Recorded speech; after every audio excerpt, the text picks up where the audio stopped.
Nous avons chanté, notre Père, que ta parole est puissance. Nous te prions, Seigneur, que tu sois donc puissamment à l'œuvre par ton esprit, parce que nous confions en toi, parce que nous voyons que laisser à nous-mêmes nos propres paroles ne sont pas puissantes pour transformer l'être humain, le cœur humain, mais nous comprenons que toi, tu es à la hauteur de cette tâche. Et nous te disons avec joie, avec reconnaissance, que nous sommes à toi et nous te prions donc, Seigneur, d'œuvrer en nous, et cela pour ta gloire. Amen. Amen. Alors, ce matin, me semble-t-il, si vous avez en tête ce que nous avons lu, nous sommes confrontés à un choix pour chacun d'entre nous, parce que le texte de ce matin présente deux miracles de la part de Jésus qui sont tous les deux remarquables, ces miracles. La multiplication des pains et Jésus qui marche sur l'eau, et pas seulement lui, en fait, mais son disciple Pierre aussi, dans ce texte, marche aussi sur l'eau. Et il y a deux moyens de réagir par rapport à ce que nous venons de lire. D'abord, avec un peu d'embarras, un peu de gêne. Oh, mince! Devrait-on vraiment tomber sur un tel texte aujourd'hui? En plus, aujourd'hui, c'est le jour où j'ai amené un membre de la famille, un ami, un conjoint, une belle-mère, un collègue.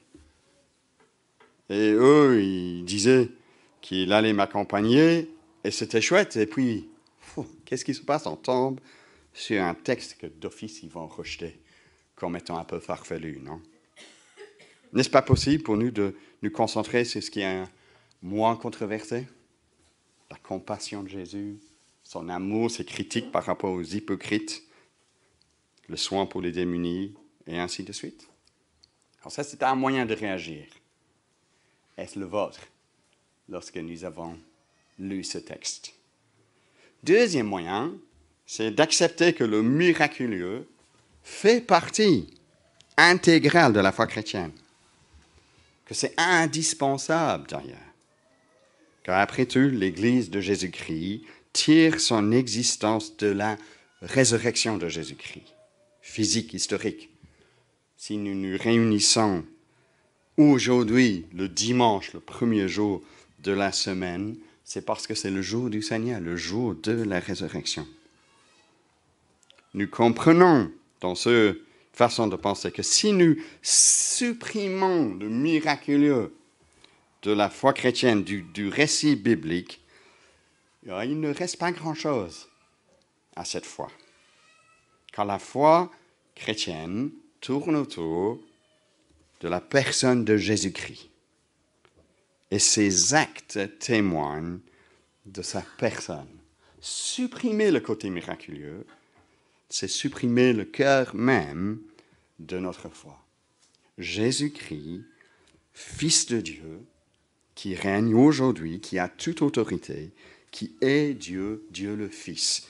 Ce que nous disons dans notre confession de foi, nous disons ceci: je crois en Jésus-Christ, Fils unique de Dieu.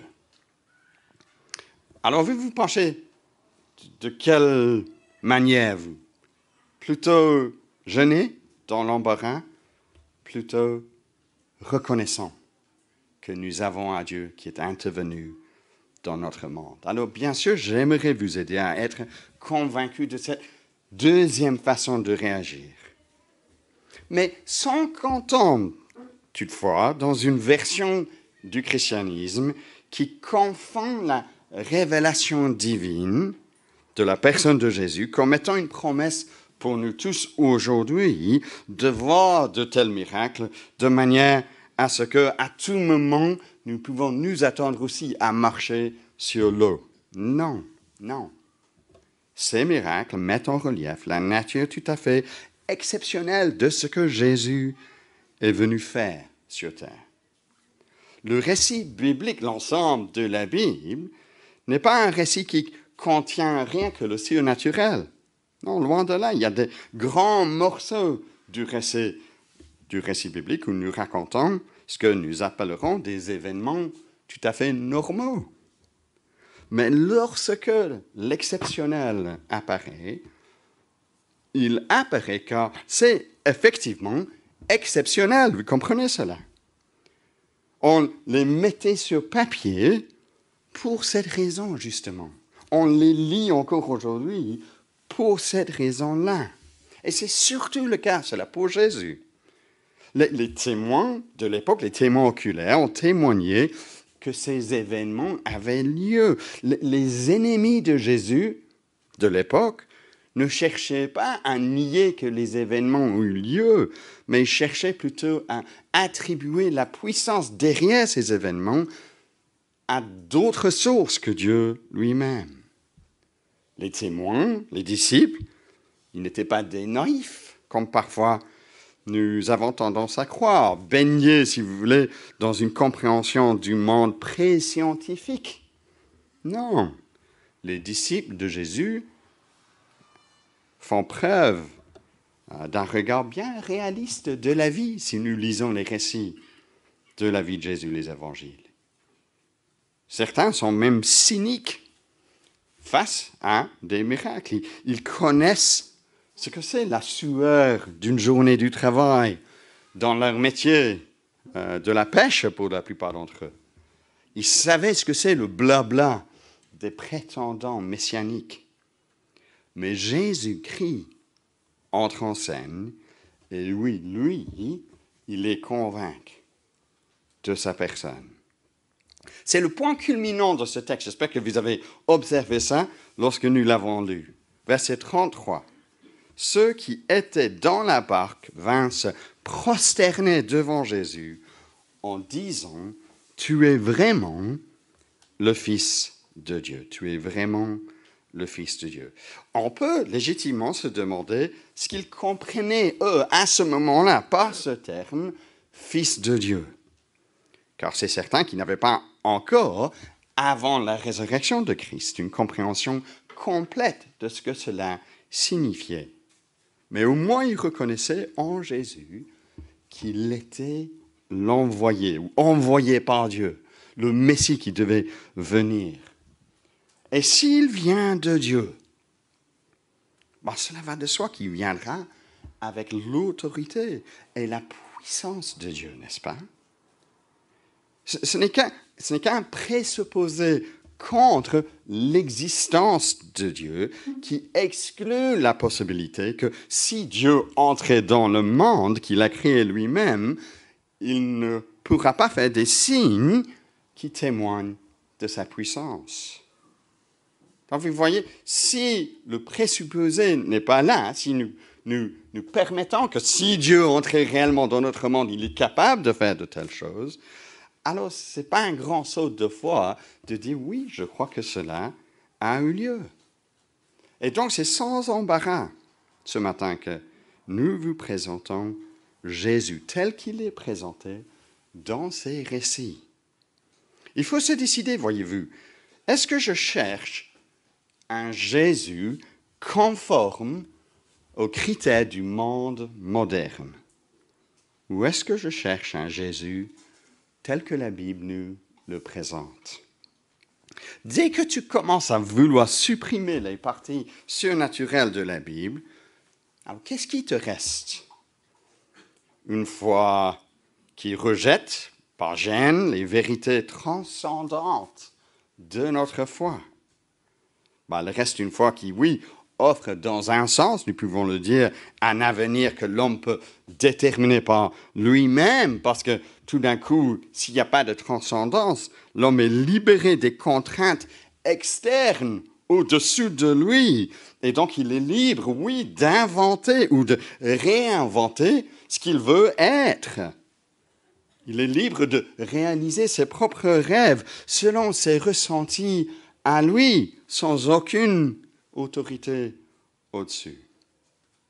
Mais en faisant cela, nous rejetons toute possibilité d'un cadre extérieur à nous qui permet de l'aide lorsque nous passons par une crise d'identité, par exemple.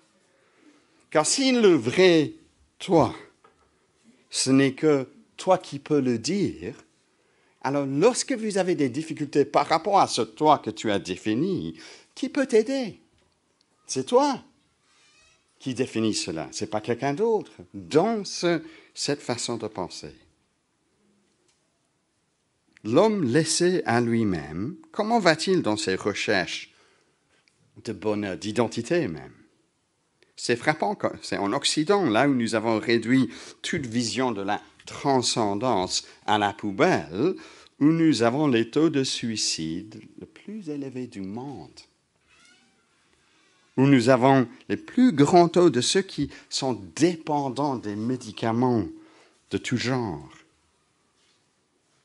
Pire encore, personne dans ce cas de figure ne peut te sauver. Car sur le plan rationnel, tu n'es qu'un organisme comme un autre. Tu es sans destin. Tu es simplement des atomes aléatoires qui sont là un jour pour un moment. Oui, ici-bas, tu es maître de ton propre destin. Mais tu n'as pas de destin en dehors de cette courte vie-ci. Point. C'est la réalité si nous rejetons toute vision de la transcendance. Mais la réalité, c'est que nous ne sommes pas, en tant qu'êtres humains, créés pour porter le poids de construire notre propre réalité, bien qu'on le dise aujourd'hui à toute reprise. Non, nous ne sommes pas créés pour déterminer qui nous sommes. Nous appartenons à un monde créé par un créateur. Et si nous nous trouvons dans une église ce matin, c'est que depuis 2000 ans, l'église chrétienne prêche un message de salut qui se trouve en Jésus-Christ, la révélation parfaite de ce Créateur. Donc j'aimerais vous exhorter à accueillir à 100% une vision de la foi chrétienne transcendante. Car se tourner vers la version soft, la version foi chrétienne light, Jésus sans ses miracles, Jésus qui accepte la vision du monde, de notre identité que nous proclame par exemple le mouvement LGBTI+. Jésus, peut-être une piste religieuse comme une autre, mais aucune de ces pistes sait vraiment ce que c'est la divinité. Alors c'est de poursuivre une piste qui laisse le monde définir la religion comme un phénomène humain et pas une révélation divine. C'est le monde donc qui transforme la foi chrétienne pour refléter ses priorités à lui, mais qui a pour effet de rendre la foi impuissante pour sauver l'homme de son péché, de nous offrir la joie d'une connaissance qui va au-delà de cette vie. Alors oui, c'est important, chers amis, au départ, lorsque nous retombons sur ces miracles de Jésus-Christ, d'affirmer que ces miracles ont eu lieu, historiquement parlant, pas selon la communauté de la foi, une manière de dire « vous avez votre vérité si vous le voulez, mais la vérité, c'est ici. » Non, la foi chrétienne n'est pas contente d'être réduite dans une case humaine. Nous disons « Dieu est intervenu dans notre histoire, votre histoire, que vous le veuillez ou pas. » Et nous allons donc creuser ensemble ce que ça signifie. Parce que s'il a fait cela, les miracles ont but d'attirer notre regard où? Vers le miracle même, où on doit reproduire ça, imaginez, ce serait gai. Non, rien à voir. Vers Jésus, sa personne. Ce sont donc des signes de qui est Jésus-Christ. C'est pour ça que j'ai intitulé ce message « Crois-tu que Jésus est le Fils de Dieu ?» Parce que ces signes de Jésus, effectivement, pointent de doigt Jésus, qui est le Fils. Alors, on va voir ça en 3 volets. Aucun de ces volets, c'est trop long, je pense, je l'espère. Sinon, Samuel, il se met debout pour me faire taire. Donc, premier point. Jésus fait ce que seul Dieu fait. Jésus fait ce que seul Dieu fait. Creuser ce texte, c'est de voir les parallèles avec l'œuvre de Dieu lors de l'Exode. Nous avons lu Exode tantôt ensemble. Là où Dieu appelait un peuple à lui, racheté de l'esclavage en Égypte, dans le livre d'Exode, ils sont en route vers la terre promise.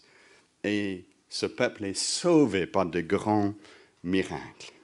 Où se trouvait-il ce peuple? Dans le désert. Où se trouve, verset 13, Jésus et cette foule? Dans le désert. Ici, dans notre texte, verset 19, il y a une provision à manger à partir de 5 pains et 2 poissons pour une foule de 5000 hommes, sans compter les femmes et les enfants. Donc, probablement à peu près 15 000 en tout.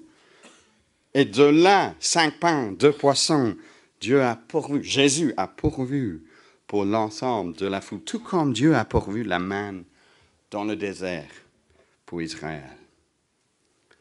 Plus tard, lorsque les disciples sont sur le lac de Galilée, pendant la nuit, la barque battue par les vagues, au verset 24, Jésus qui a l'autorité sur les eaux, la tempête qui se calme dès que lui et Pierre se retrouvent dans la barque. Et cela fait écho de ce que Dieu a fait lorsque le peuple de Dieu a traversé la mer Rouge.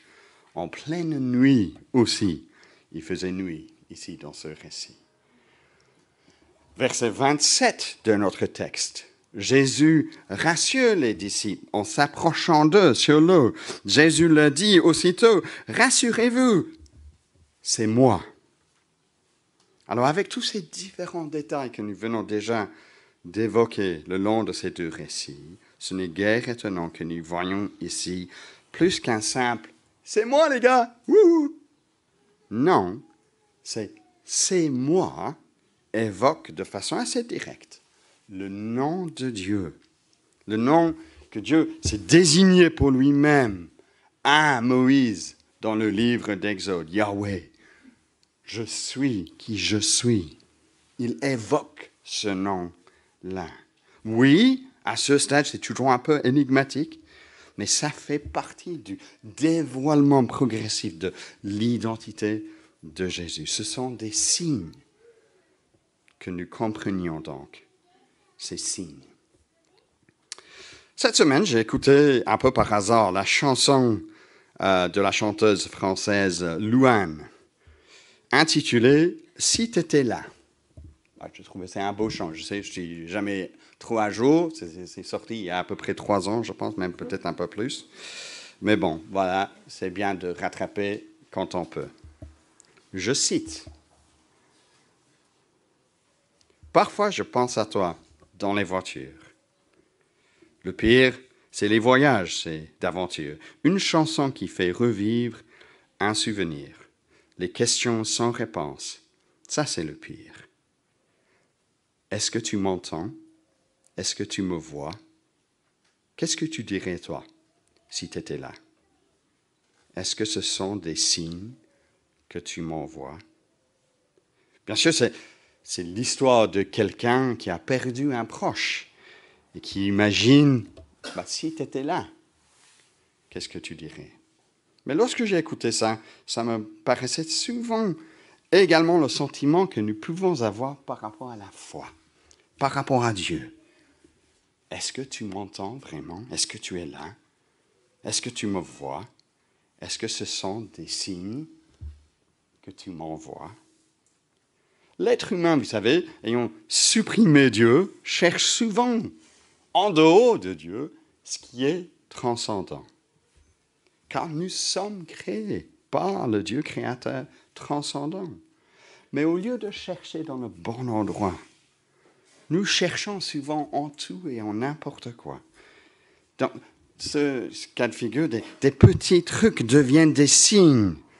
Un truc un peu bizarre a lieu peut-être dans votre vie, genre, vous savez, un jour j'ai raté mon train et quelqu'un à ce moment-là que je ne connaissais pas, qui est apparu, mine de rien, m'a demandé si j'étais perdu.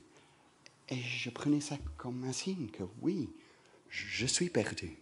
Et on cherche de tels signes. Je suis toujours en train de dire, Mais pourquoi vous cherchez là, les amis? On a de meilleurs signes que ça, vous savez. Loane, de nouveau, que chante-t-elle? Je me raconte des histoires pour m'endormir, pour endormir ma peine et pour sourire. J'ai des conversations imaginaires avec des gens qui ne sont pas sur la terre. Est-ce que tu m'entends? Est-ce que tu me vois? Ça, c'est triste, n'est-ce pas? Parce que, surtout si on utilise ça pour la religion, pour la foi chrétienne, c'est ça ce qu'on fait, des conversations imaginaires, comme si pour combler un peu ma tristesse du moment, nous devons inventer de telles personnes des conversations imaginaires. Mais sachez ceci, chers amis, Dieu ne joue pas à cache-cache. Il est venu, il est proche de nous. Et en Jésus-Christ, nous lisons encore aujourd'hui ce récit parce qu'il nous a envoyé des signes visibles, tangibles, qui nous poussent à poser la question, Jésus-Christ, qui es-tu? Premier point alors, Jésus fait ce que Dieu seul fait. Deuxième point, Jésus pourvoit pour son peuple. S'il fait ce que Dieu a fait, le premier signe souligne aussi à quel point Jésus pourvoit pour son peuple. Tout comme Dieu a pourvu pour son peuple lors de l'Exode. Dieu l'a fait en donnant de la manne en Exode. Mais ici, comme Samuel l'a déjà souligné, il ne s'agit pas de ce qui est physique. Si vous voulez être convaincu de cela, vous pouvez voir la discussion que Jésus a avec ses disciples 2 chapitres plus tard, chapitre 16, où Jésus leur pose la question, « Êtes-vous encore sans intelligence ?» Il a dit, chapitre 16, verset 9, « Ne vous rappelez-vous plus les 5 pains des 5000 hommes et combien de paniers vous avez emportés ?» Et il leur pose la question parce qu'il dit, « Comment ne comprenez-vous pas que ce n'est pas au sujet de pain que je vous ai parlé ?» Là, il s'agissait du pain réel. Mais il dit cela pour indiquer quelque chose qui n'a rien à voir avec du pain. Vous ne comprenez pas ça, les disciples, il leur demande. Il parle, voyez-vous, donc d'une réalité plus fondamentale que le manger et le boire. Il pourvoit pour son peuple, plus qu'ils le comprennent d'ailleurs. Et j'aimerais à ce stade citer une autre prophétie, Ésaïe, chapitre 25. Car ce texte parle d'un banquet messianique. Ésaïe 25, verset 6. Le Seigneur des armées célestes préparera lui-même pour tous les peuples, là sur cette montagne, un festin de vin vieux, des mets succulents, des mets tout pleins de moelle, arrosés de vin vieux et dûment clarifié.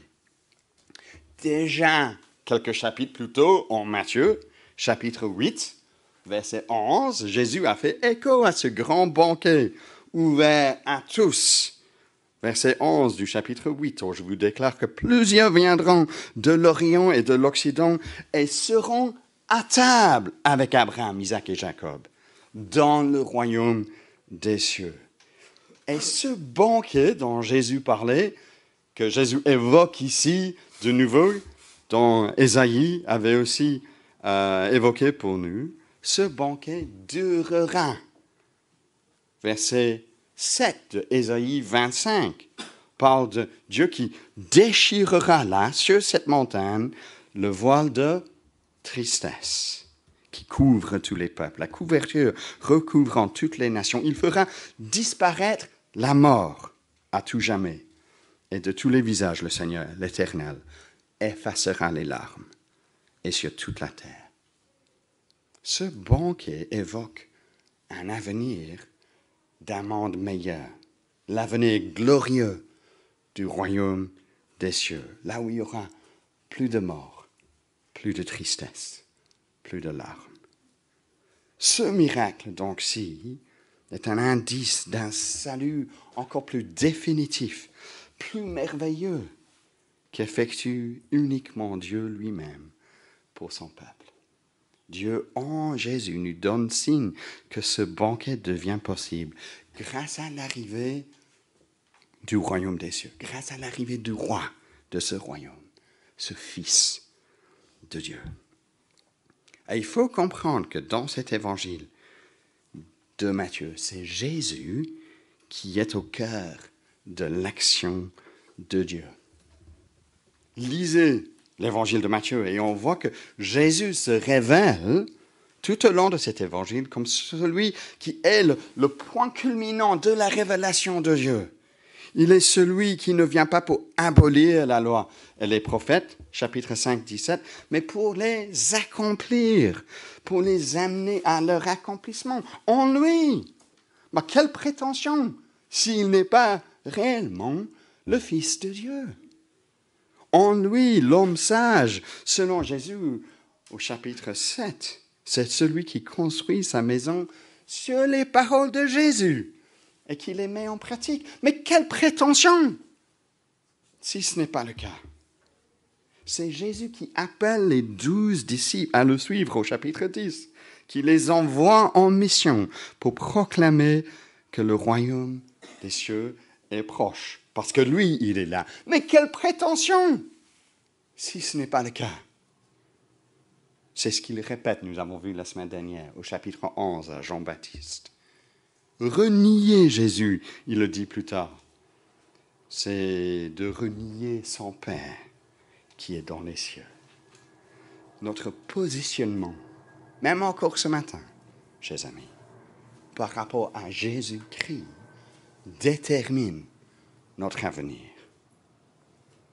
Le peuple de Dieu se compose autour de Jésus-Christ. Dieu avait appelé son peuple Israël en Exode chapitre 4, verset 21. Comment? Il avait appelé Israël son fils. Mais le fils par excellence, le fils obéissant qui honore Dieu comme Israël n'a pas pu faire, qui révèle Dieu au monde comme Israël n'a pas pu faire non plus. C'est qui ce fils? C'est Jésus.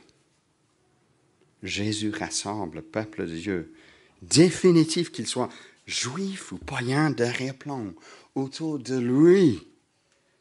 Et ce signe que nous venons de lire souligne qu'il pourvoit pour son peuple.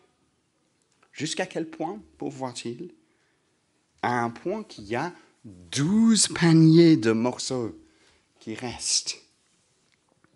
3 chapitres plus tôt, les 12 disciples avaient été envoyés en mission, 12 disciples qui reflètent assurément les 12 tribus d'Israël, de l'ancien peuple de Dieu. Et maintenant, quelle est la provision de Jésus-Christ pour les disciples, pour ceux qui suivent Jésus? Qu'il y a assez à manger pour que son peuple, rien que dans les restes, les 12 paniers de ce banquet messianique.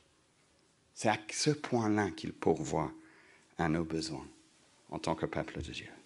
C'est merveilleux d'avoir Jésus-Christ comme notre roi, chers amis. C'est grand ce qu'il fait, c'est généreux.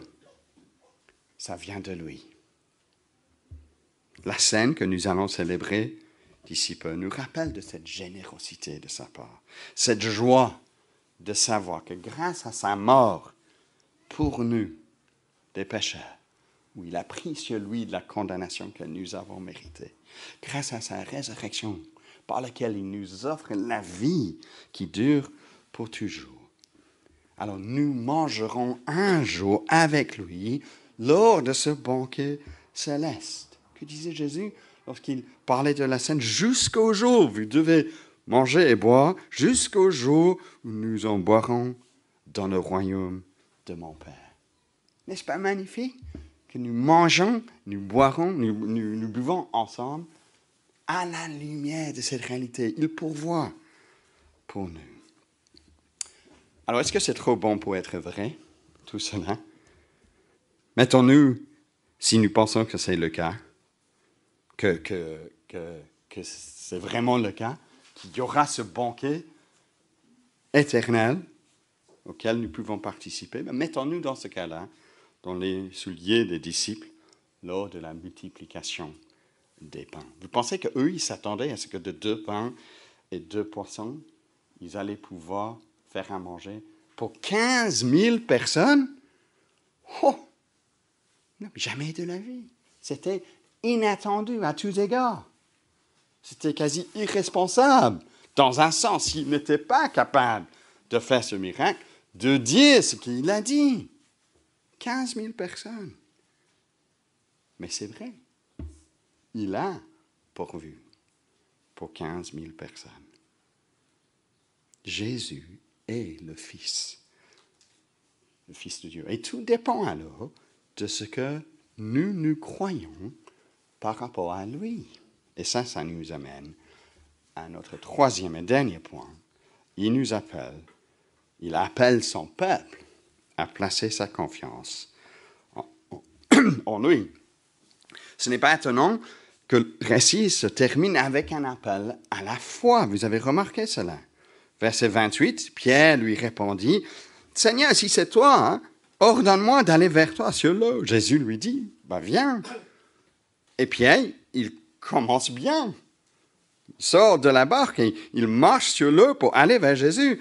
Mais verset 30, voyant que le vent était fort, il eut peur, comme il commençait à s'enfoncer.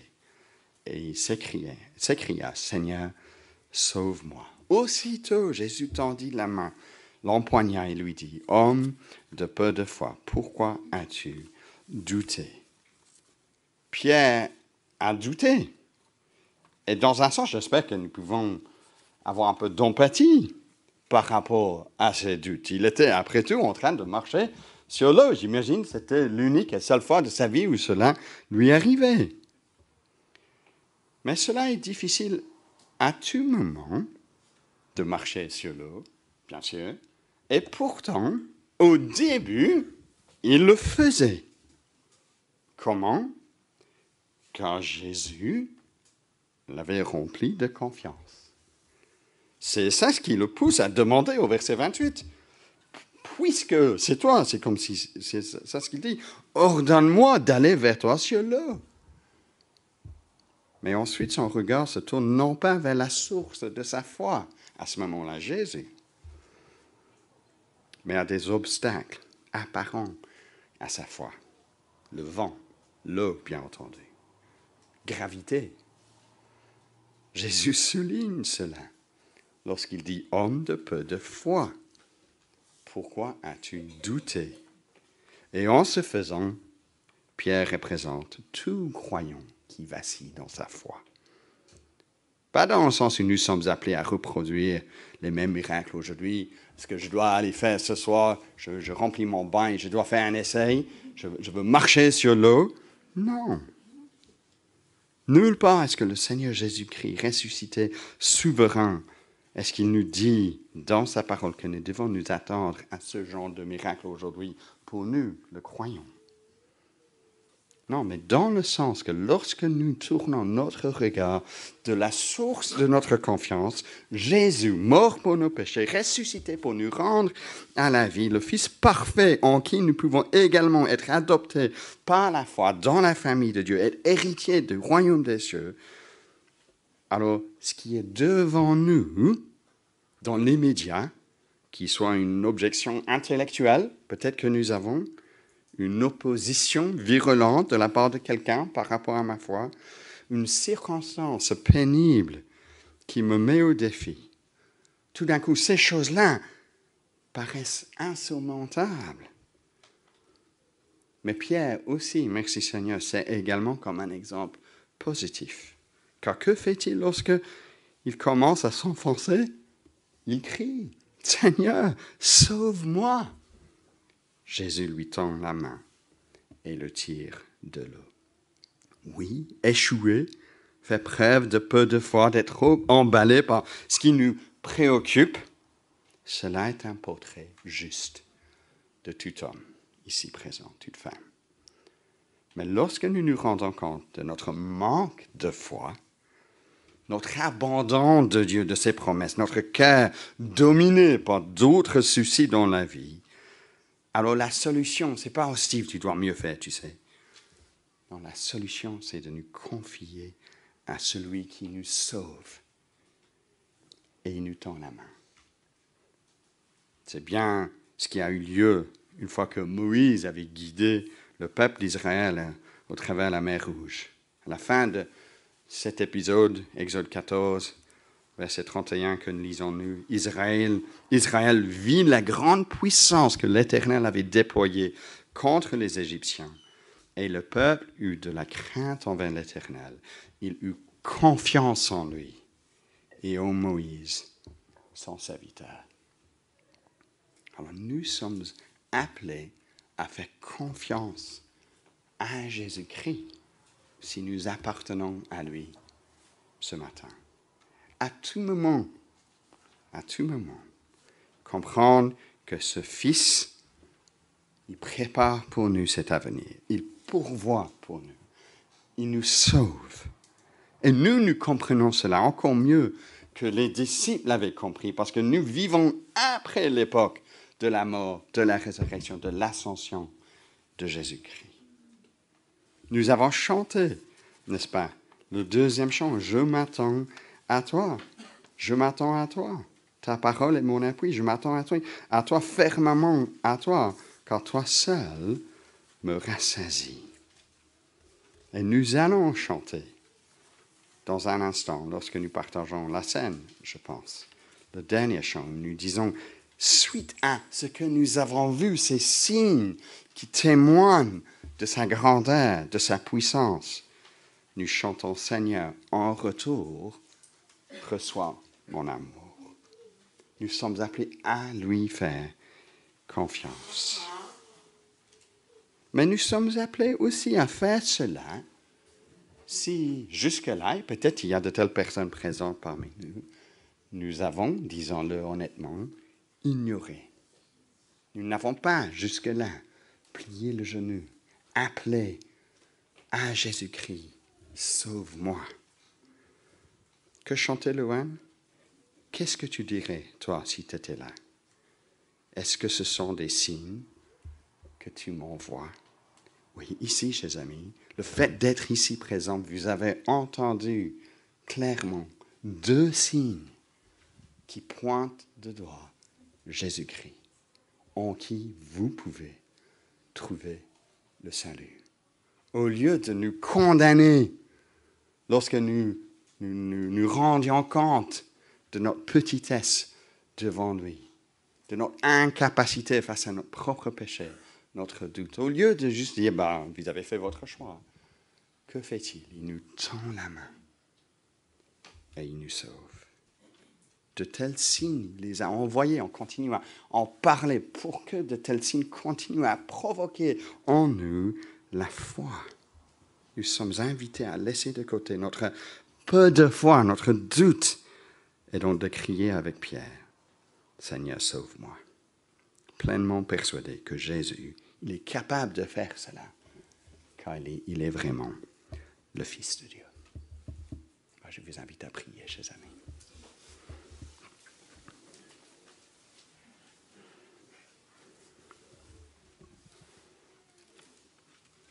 Quelle joie de pouvoir confesser Jésus-Christ, Fils de Dieu, comme étant notre Sauveur. Et nous t'implorons, Seigneur, que tu sois à l'œuvre pour que nous puissions marcher dans la confiance en toi, que tu nous aides à ne pas être ceux qui sont préoccupés par les défis dans l'immédiat de notre vie, mais ceux qui sont persuadés que Jésus est à la hauteur de tout défi. Et nous te prions, Seigneur, que si c'est la première fois pour certains d'entre nous, nous puissions nous tourner vers toi. Crier aussi avec Pierre, Seigneur, sauve-moi. Te prions que, oui, tu nous tends la main, comme tu le promets, de toute personne qui se tourne vers toi, qui puisse découvrir en toi la puissance et l'amour de ce Fils de Dieu. Sois honoré, sois glorifié, nous te prions. Amen.